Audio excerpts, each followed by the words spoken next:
على خطأ في دين الله معقول أو منقول وأمرهم إذا تنازعوا في شيء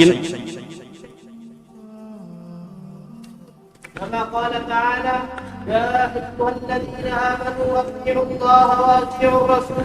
یہ آیت اہل حدیث کے منہج کا خلاصہ ہے. یا ایھا الذین آمنوا اطیعوا اللہ واطیعوا الرسول واولی الامر منکم فإن تنازعتم فی شیء فردوه الی اللہ والرسول. یہ آیت اہل حدیث کے منہج کا پورا خلاصہ ہے. اس پیراگراف میں عصمهم اللہ ان یجمعوا علی خطأ فی دین اللہ. شیخ الاسلام ابن تیمیہ رحمہ اللہ نے اجماع کی حجیت کو بیان کیا ہے. اجماع کی حجیت کو بیان کیا ہے. سب سے پہلے کہ رسول کو, اس کے بعد اجماع کو. عصمهم اللہ ان یجمعوا علی خطأ. اس امت کو اللہ رب العالمین نے معصوم بنایا ہے. کس معاملے میں؟ کسی غلطی پر اکٹھا ہونے کے معاملے میں. یہ ہو نہیں سکتا کہ پوری کی پوری امت کسی ایسی بات پر متفق ہو جائے جو کہ اللہ کی شریعت نہ ہو. پوری امت کبھی کسی بات پر متفق نہیں ہو سکتی جو اللہ کی شریعت نہ ہو. ظہر کی نماز 4 رکعت ہے, ٹھیک ہے, پوری امت کا اجماع ہے یا نہیں ہے؟ اب اگر کوئی کہے کہ پتہ نہیں 4 رکعت ہے یا حقیقت میں 3 رکعت ہے تو کیا کہیں گے؟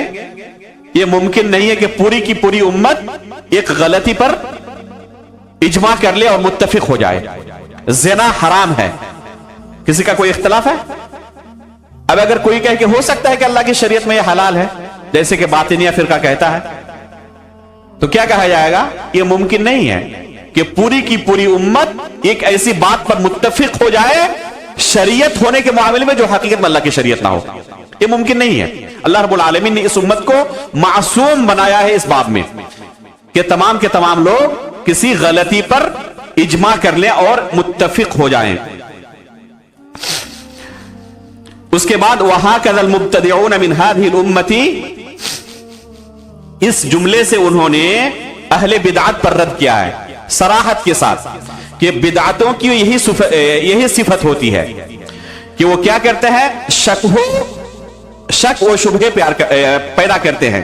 ان کے پاس نہ سند ہوتی ہے اور نہ وہ اجماع کی پرواہ کرتے ہیں. اس کے بعد پھر انہوں نے آگے اسناد کی اہمیت کو بیان کیا کہ کیسے سند کے ذریعے اس امت کی اللہ رب العالمین نے حفاظت کی ہے, اس دین کی حفاظت کی ہے.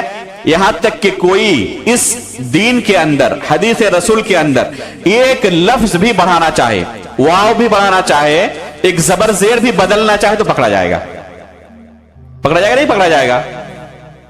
جو اللہ رب العالمین کی توفیق سے علماء جرح و تعدیل نے, محدثین کرام میں منہج بیان کیا ہے, یہ ممکن نہیں ہے کہ محدثین کے منہج پر کوئی حدیث صحیح ہو جائے اور کوئی پیدا ہو دنیا میں جو اس کو ضعیف کر کے دکھا دے. یا تمام محدثین ان کے متفقہ اصول کی بنا پر کسی حدیث کے باطل ہونے پر, ضعیف اور موضوع ہونے پر متفق ہو جائے اور کوئی ایسا اصول پیدا کرے اور جس سے اس حدیث کو صحیح کر کے دکھا دے. ممکن نہیں ہے. لیکن افسوس کی بات ہے کہ یہ کوشش بھی کی گئی, بلکہ حال میں کوشش کی گئی. انشاءاللہ اس درس میں بیان کروں گا جس میں سنت کے انکار کے مختلف پہلوؤں کو بیان کروں گا انشاءاللہ. یہ کوشش بھی افسوس کے ساتھ یہ کوشش بھی کی گئی کہ محدثین کے اصول اور منہج سے ہٹ کر حدیثوں کی تصحیح اور تضعیف کی کوشش کی گئی اور اپنے بنائے ہوئے منمانی اصولوں کے تحت ضعیف حدیثوں کو صحیح اور صحیح حدیثوں کو ضعیف کرنے کی بعض لوگوں نے کوشش کی اور بعض آپ تو اس بارے میں کتابیں تک لکھی. انشاءاللہ اس درس میں اس کے بارے میں تفصیل سے بیان کروں گا.